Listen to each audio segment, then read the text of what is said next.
and welcome back once again to the Great Scott Podcast. I am joined by my brand new co-host Barry Cohen, as well as Miss Susan Olsen from the Brady Bunch. Hi, Susan. How's it going? Good, thank you. How are you? I'm good. It's a pleasure, first off, to talk to you. I've gotten to talk to Barry and to Mike as well, so you are my third Brady child that I've gotten to Wow, talk to. you're on a run. I'm on a run. Yeah, I'm going for all six of you guys. So I will let my co-host have the first question, and then I'll jump in with mine. So I'll let you First of take it all, away. first of all, Susan, it's such a pleasure to talk to you. You guys being one of the pioneers of actually how Zoom is designed with the squares. Yes. I'm sure you Yeah, heard we that. were so ahead of our time. Oh God, yeah. I mean, just a million ways. But in doing the research, I found out you went to Taft High School in Woodland Hills, California. Is that true? We did. Beautiful. Yep. Yeah, I grew up there too in Woodland Hills. Maureen McCormick did too. That's amazing. And then Yeah. kind of to tie that all together a little bit, they actually shot the movie at Taft as well, Yes, they huh? did. And The Boy in the Plastic Bubble, which starred John Travolta and Robert Reed, our dad. Oh, Robert Reed was in that too. Yeah, it's been a while since I Hmm. saw that. That is amazing. That's fantastic. Yeah, so we're both from Woodland Hills. I thought that was pretty cool. Yeah, actually, technically, I'm from Tarzana, which Okay, was very important to my brothers because they wanted to live in the home of Tarzan. that's awesome. Yeah, technically I went to Calabasas too, but lived in Woodland Hills. Oh, well, I love everything about Calabasas. I did love Right. as a kid. That it meant horses and live oaks and Yeah, and then the not the horses. urban sprawl that it does now. Are you? Because I'm actually Facebook friends with you. Thank you for accepting me. It was a while ago, but Oh, I saw that you were involved in some horse charities too.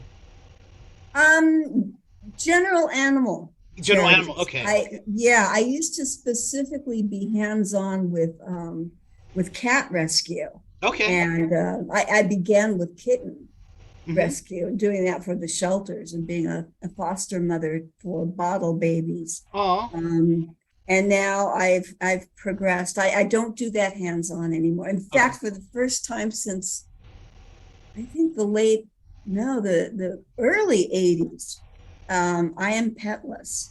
Oh. I got down to one cat and he had cancer and I just wanted to spoil him rotten and he passed away recently. I'm sorry. He went very well. Okay. No regrets. Everything went as well as could be with him. But it's really weird. I've been going nuts with the squirrels outside. Squirrels. Um, Yeah. I have a wiener dog, and like squirrels are not a problem. outside. Yeah. Mike? So are you, Susan? So you said that your cat went gracefully. Are you looking at getting another animal or a pet anytime Oh, soon? of course, I can't be without animals. I did turn down. I had an opportunity to foster parent a baby opossum, Oh, which I've been waiting to do because I love opossums because they freak people out. They're really docile and sweet. I had a semi-pet opossum when I was about 15 years old. We made friends. I could pet him. He'd just come over for dinner every night, and they're actually they're very nice. They don't carry rabies. They'll eat all the ticks in your yard, so you won't get Lyme disease. They're helpful little critters. So people stop whacking them with brooms. But anyway, I turned down this opportunity because my kitty, he loved being an only child, and he had Mhm. shared my love with. I used to average about 12 cats during kitten season. Um, so, and he didn't like other cats, and he got to be an only child, and so I gave him that, and just spoiled him rotten. so we also had talked about earlier that about the Brady specials being shot at Taft. When I was talking to Mike, he was talking about there was another Brady special coming on, and I didn't know if you guys had shot that already or not. Oh, he's such a tease. Special? It's not a special. It's a project, perhaps. Okay. See, I believe in the old wisdom and fairy tales. You don't tell your wish after you blow out the candles. Right. I have to That's ask how you magic is done. You incubate it. Yeah, what absolutely. I got to ask you this because there's been so many great Brady projects. I mean, there's been the Brady's, there's been the And reboots, so many lousy ones there's too. right, It's a hit and catchy miss, one. but I mean, anytime we can see you guys is great. I mean, let's look at it that way. Oh, thank you. You're welcome. I have to ask you though, just seeing what everything is on TV, and we've done the Brady renovation. We were at that, and then the Christmas.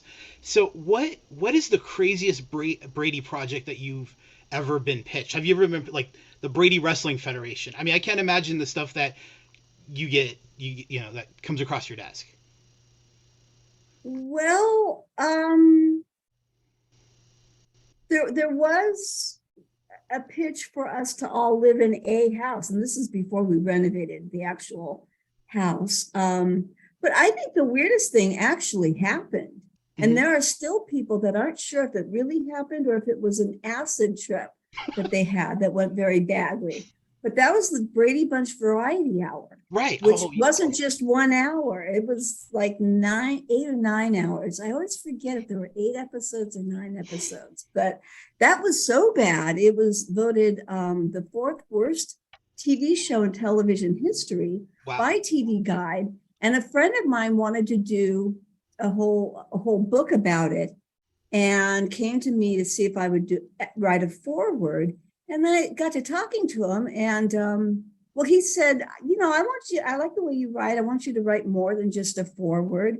Hmm. And then I said to him, it should be a coffee table book because it was so spectacularly garish, this show. It needs to be a picture book. And I know exactly the perfect graphic artist, my friend Lisa Sutton. So Lisa and Ted and we joined forces. We watched every episode of the Variety Hour, and we wrote this book. Hmm. And it's everything you'd ever want to know about the Variety Hour and how things were done back in analog days. And in fact, just a couple months ago, not even, we visited Marty Krofft because the Oh show wow. was produced by Sid and Marty Right. Krofft. And, we just paid him a visit to say hi. Um, Sweet people, really sweet people. I was never really a fan of their shows. Although as a child, they filmed Puffin stuff next door to us. Mm. And I used to get to go visit the set, and that was a trip. But Sid and Marty Krofft, lovely, wonderful guys. And it was great to see Marty the other day. Fantastic. So I have a kind of two-part question for you, Susan. The whole middle column, unfortunately, is gone now. Robert, Florence, and Anne. But uh, Yeah. are even when you guys were offset, were you guys all pretty close? And are you pretty close to the other five people? Very, Yeah. very much so. And in fact, um, Florence, she has a family of her own, 4 kids who turned out to be fabulous people. And we would get together with her kids. So like I could go and visit Lizzie and have a sleepover, and Maureen might be over at the house as well, in the guest house where Florence's oldest daughter Barbara lived, and maybe my sister would be there too. And so it was just a great big family. And Robert Reed, I often told his daughter that I felt guilty because I think that we got the love that he wanted to give to her. He and his wife were divorced, and she took Karen, his daughter, to Chicago. And so he didn't get to see her as much as he wanted to. And he really wanted to be a father. And so we got a lot of that love. He took us all to Europe one year. After the show ended, he wrote one of my recommendation letters for the American Academy of Dramatic Arts and offered to let me stay in his home because it was near the school. Right. It's nice. But we were all like family. And Ambi Davis did not like children when she started the show. She didn't like working with kids. And the fact that she warmed up so much to us was, I'd like to think it's because we were such good kids. But I mean, she was wonderful. So she used to have parties and invite us to her house. And so everybody got along so well that we would have guest stars on the show, and they didn't want to leave I because it love was the happiest set they'd ever been on. there's two Brady episodes that I absolutely love when you talk about guest stars. That's Davy Jones and Joe Namath. I Oh, yeah. I love those two episodes. Joe was really fun too. Florence Henderson used to, you look at outtake reels on movies and stuff today, and that's nothing. Florence would do deliberate outtakes that were really, really funny. And so when we were filming with Joe Namath, it was the goodbye scene where everybody's thanking him and telling him goodbye. And she runs up and she throws her arms and legs around him and says, Joe, take me away. I hate these kids. I'm sick of this place. Take me out of here. And he just carried her off. He's a nice guy too. We've crossed paths a few times, and he's just lovely. And he always says, doesn't matter what I did in football, I'm known most for the Brady Bunch episode. That's amazing. That's what Mike said too. I mean, he that seems to be the thing that he's most known for. Like, yeah, and Davy Jones said the same thing too. He says it doesn't matter. I could have a million hits because I could probably rob a bank, but I'll still be known for the Brady Bunch episode. That's great. Last year I actually saw, it was a movie I think that you did. It was like a Christmas movie, but it had all the Bradys in there, and to me that was really neat because that was like how how the Avengers, all the superheroes get together.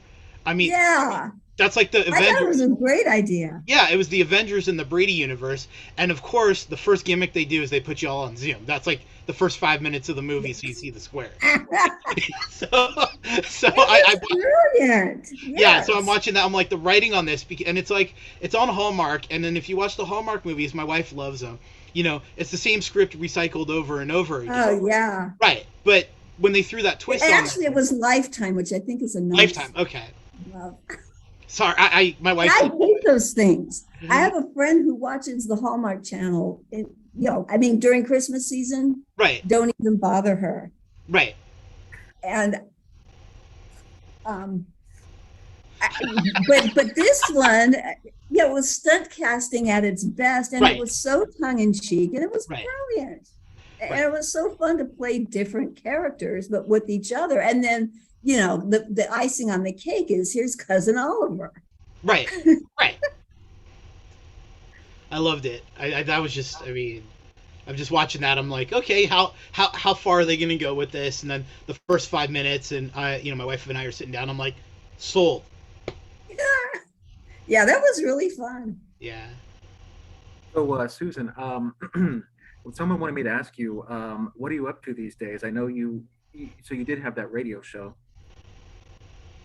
Yeah, I've had a lot of radio shows, podcasts. Yeah, I'm part of the think tank right now. I'm kind of in a holding pattern because we may have a project. And if that doesn't go, I will go in a different direction. I got, it's funny. I made my living as a graphic artist. Okay. For 20 years or more. And I've moved recently, and I'm not doing the foster parenting of the kittens. So now I have a space where I can paint with actual paints, which I haven't done. And I hadn't done it in 30 years. And I realized when I started up that I never really got good at it. I was a graphic artist, commercial artist. I didn't do much in the way of painting. So I texted Eve Plum and said, do you have any, do you use acrylic or oil? And I had questions for her, and she arranged a Zoom meeting. We do it in real life too. And so she could help me out with painting. So I got back into that, and I got pretty obsessed because whenever I do things, I get obsessed. But I was teaching acting at Vibe Performing Arts in Santa Clarita. And right now I'm just teaching because things fell apart during COVID. Right. Um, I'm teaching a filmmaking class for children. Oh, So I, basically, I get paid to play with other people's kids. And it's super fun. It's surprisingly creative. And me and the children, we gather around, we come up with a storyline, and we write a script and we film it. And there's always special effects. And I've got to plug in my computer. oh, okay. Sorry, I just got No, the low battery sign. no, don't be sorry. I thought it was plugged in. So yeah, there's always special effects, and I love to edit. So we make these ridiculous little productions, and Yeah. it's fun. And I just want to say also concerning the radio show, you had a radio show with a game show host named Ken Ober, who had Yes. SNL alum Colin Quinn on as a Yeah, co-host. he Yeah. came on as a guest only because he and Ken were and Adam Sandler, the Oh, three okay. of them did the game show Remote Control. Yeah. Right. And I think yeah, even Kenny was my first radio partner. That you know, baptism by fire. I wanted to do radio, and I had told an agent because he was setting me up on interviews around the country, Hmm. which were sort of auditions too. And then my parents got ill, and I said I don't want to leave LA Right. because my parents are not well, and my sister and I are trying to help them. And the guy said, "Well, you're not going to land a radio job in LA, so you can just forget about it." And I said, "Okay, well, I guess I'll have to forget about it." And next thing you know, Yeah. Next thing you know, I mean, the number two market in the country. Kenny and I were following Howard Stern, right. which meant that we never knew how long our show was going to be until we got to the station, because you Right. didn't know how long Howard was going to go. And our shortest show was a half hour, and our longest show was 5 hours long. Yeah. KLSX. I mean, I heard you Yep. guys a lot because I listened to Howard, all the time, and then there were times where he would stop at like 9:30 if it was, and then Mm-hmm. there were times where it would go to like 11 or 11, like Yeah. that late. So you would never know when to stop listening when you guys would come in. So I can't even imagine how you guys did that. We arrived in the morning. We had a set time that we arrived, and we'd either be going on the air immediately or we'd be hanging out for a couple Now hours. that was right around the time when they rebranded 97.1, right when they had Kato Kalin on, like in the afternoon. Yes, it was Okay, called Real Radio. Real Radio. Okay, I remember that Yeah. absolutely. Sorry, Michael LA Radio thing. Like, I No, know. no, no, no worries, no Go worries. ahead. No, did you have a question? Did you want to Oh ask no, something? no, no. I was just remarking about Oh, no, KLS. so I was just gonna say, there was I think I saw about two or three of your co-stars on an episode of Remote Control. Um, Yeah, me yeah, being one of them. yeah, you being one of them, I thought, yeah, And then Ken did something really strange. When I didn't do the very Brady Christmas special, he decided to do a remote control tribute to Susan Olsen, which I heard about it, but I didn't see it. And one day I came home and I turned on the TV, and MTV was on, and there they were, like serenading me and all this. It was so weird. And so when Kenny and I got together to do the radio, I said, you freaked me out really, really bad. I didn't know, is this meant out of love, or are they ripping on me? And he goes, no, we meant it out of love, because we didn't like the fact that you had been replaced in the Christmas show. I'm like, oh, okay. Kenny was a great guy. I loved him. He'd gone too soon. Mhm. yeah. He I think he was only like 50 when he passed away, if I'm not Yeah, mistaken. Yeah, yeah. died way too young, like you said, and that was one of the best game shows. And and I've seen actually quite a few of you on different game shows. All of Oh you are yeah. very, very smart people. All of you are very, very smart people. Thank you. I had Wink Martindale get up real close to me and go, "You are very competitive." And I thought, I bet he doesn't mean that as a compliment because they usually get celebrities on just so that they'll goof off Right. and be funny. And I wasn't being funny at all. I was like, I gotta win. Absolutely, I agree with you. I mean, that's one thing that I saw whenever I watch you guys on different game shows, just how competitive you all are. Yeah, and then we all competed with each other on weakest link.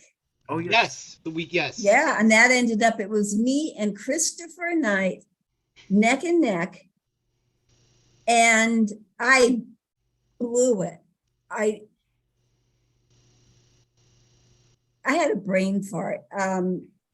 The question was easy. All I had to do was take the time to count. It's like how many months in the year begin with the letter F, something like that. Bank. Something really super, it's simple that you can figure out. And stupid me, I rushed the answer because I didn't want to look stupid. Like I was going like this. And I realized later they would have edited that. Yeah, I could have taken all day. I could have taken my socks off to count my toes. And so I rushed the answer and it was wrong. Mhm. So Chris won. Uh, That's one of the tougher game shows though because they're I mean just at least the way they shot it, just from an audience perspective, you know, it's like 2 seconds and then they have to have the answer and then it's on to the next one. Yeah. Let alone if they bank it or not. If they're not banking it, then and then they screw it up. It just screws it up for everybody. Yeah, and so I was used to that. I didn't realize that in the what I was thinking of as being the lightning round. Right. It's not lightning. No, You can it's take all all the time in the world. right. yeah. Did But you? Chris and I competed again in a show called Cram, where you have to stay up for Oh over yeah. 24 Brady, hours, Oh Brady Bunch. my god. cramming for a test. Yeah.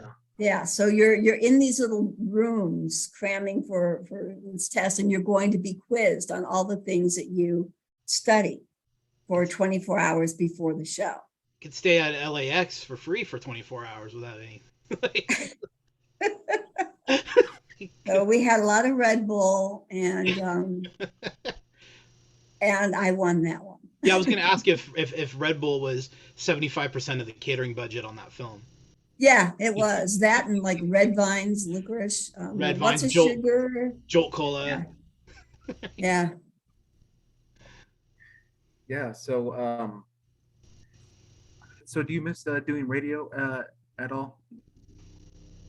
Um, Sometimes, I mean, that may be the direction I go in if Yeah. if that's what seems fitting. Yeah.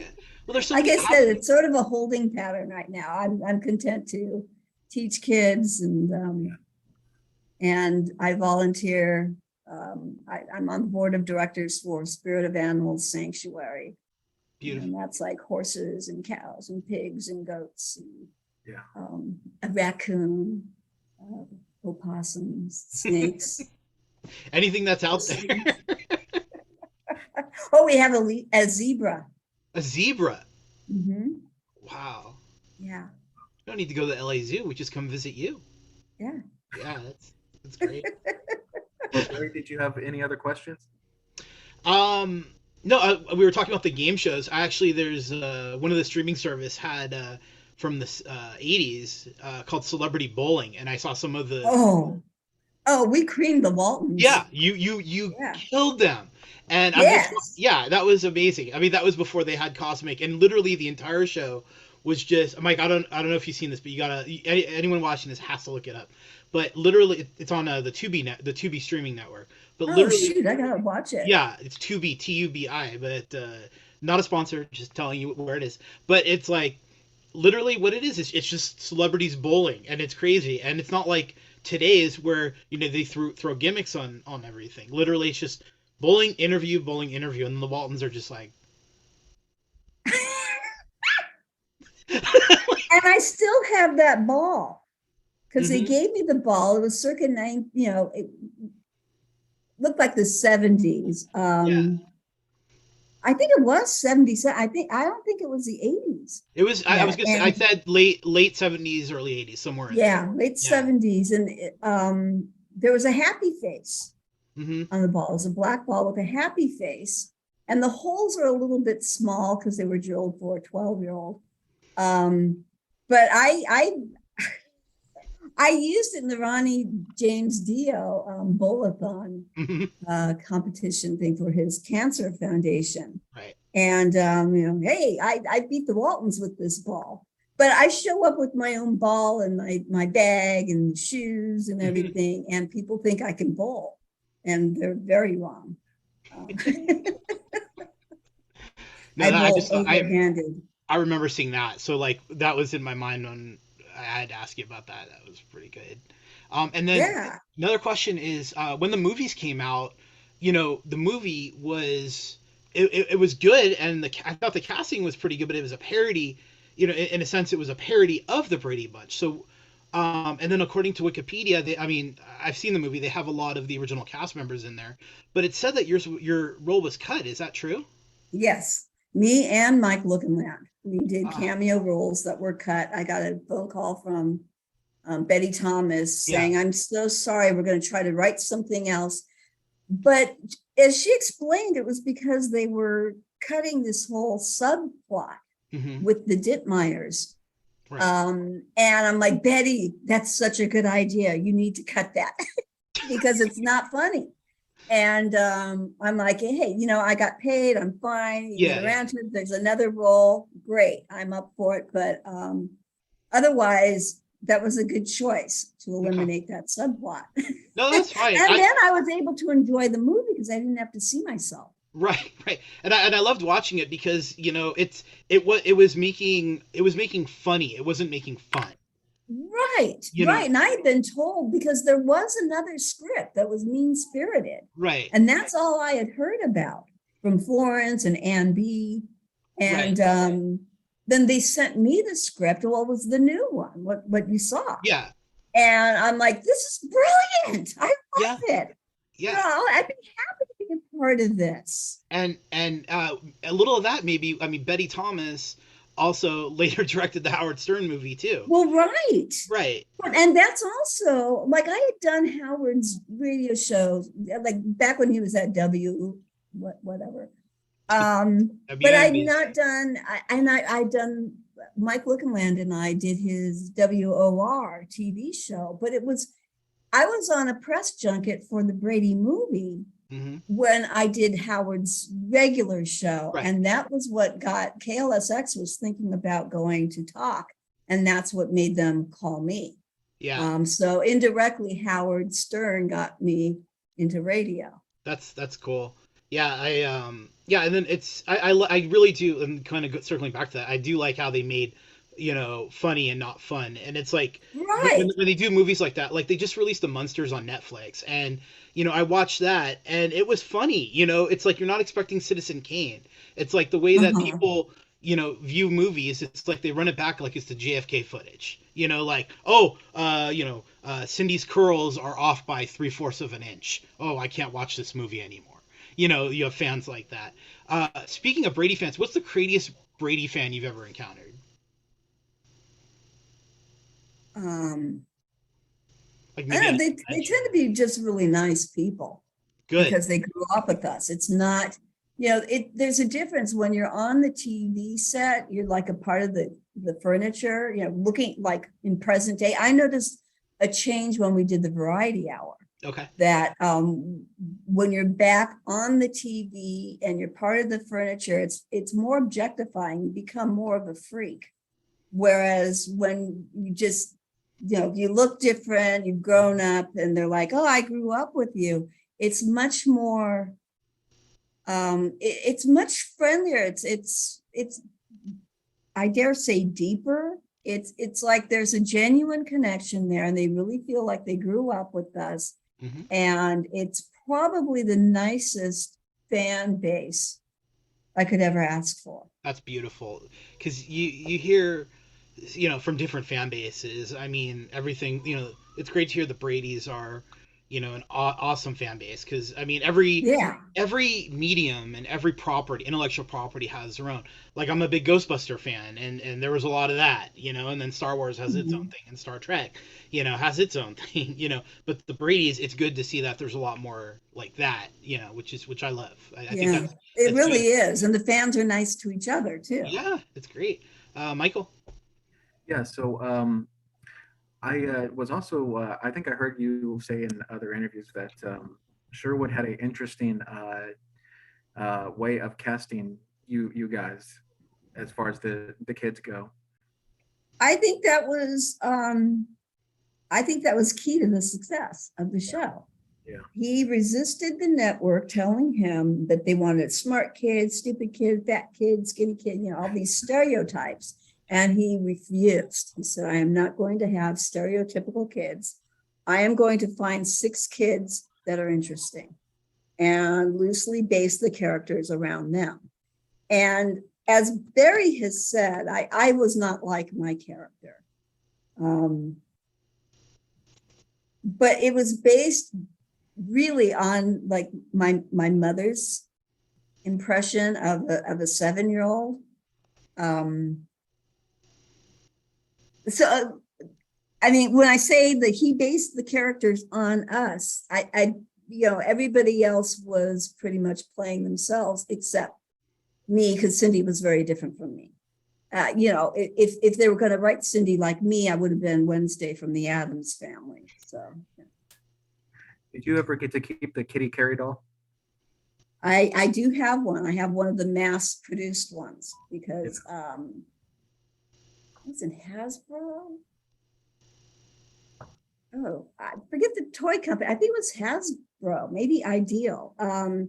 They manufactured the doll. The doll did not go over well. Mm. The show, and that was in the first season of the show. The show hadn't really become a hit yet, but that was an ugly doll. I'm not surprised that it didn't go over well. I couldn't stand the doll. I hated dolls anyway. Okay. They had a nice doll for the pilot. She was a rag doll, and I kind of liked her. But I was a tomboy, and I liked stuffed animals. I used to drive my mother nuts because she wanted me to be very feminine.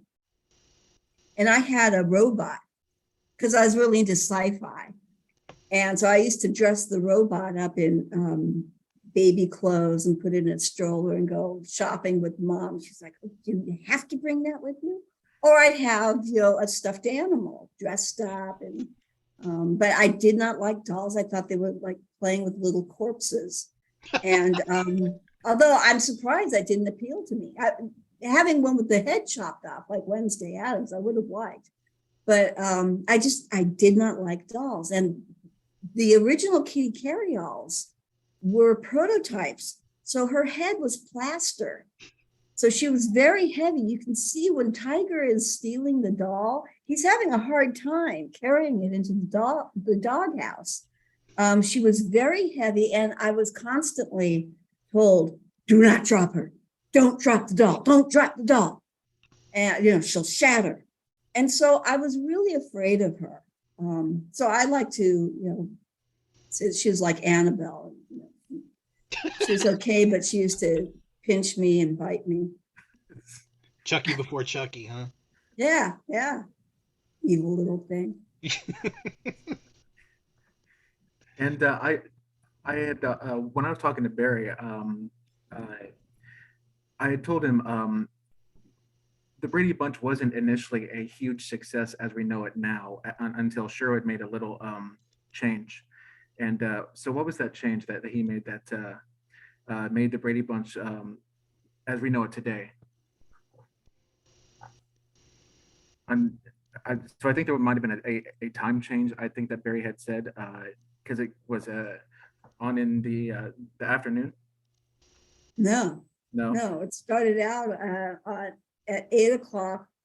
I changed it to 7:30, which was too early. I have no idea. Oh, okay. That's what Barry What? had said. So He said it was on in the afternoon.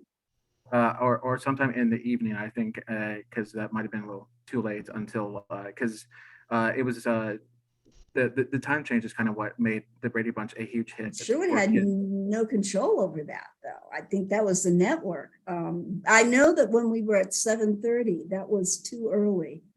It didn't go well. So Nanny and the Professor took the 7:30 time slot. We had 8 o'clock, and Partridge Family had 8:30. Okay. Barry, did you have anything? No, just wanted to thank you so much for hanging out with us and Absolutely. answering our questions and everything. It is so great to meet you. Oh, it's great to meet you guys. Thank you. It's been a Yeah. Thank you so pleasure. much for your time, Susan, and happy holidays. Oh, thank you. I'm going out for lutefisk dinner tonight, the Scandinavian treat. That's Fish awesome. soaked in lye. That's cool. We're ordering DoorDash. It's very exciting. Like my wife and I, we're gonna order. We have a Norwegian tradition. well, I have a 1 year old son. I swear when he gets a little older and he's ready for the acting thing, we'll give you a call. Absolutely. Yeah, 'Cause you're I'm local. You're good. local I'm to a good me, so teacher. I gotta give. Yeah, I hope to see you in real life, not in the Brady box, um, as I call it, soon. But yeah, Great. Susan, Yeah. thank you so much Taft for your time. alumni. there you go. I'll end it with that. But you know, that's the best I can do. With Ann B. Davis. We don't have everybody. But I don't know what Barry was talking about. I don't like to disagree with him, but were you guys what network were you guys on?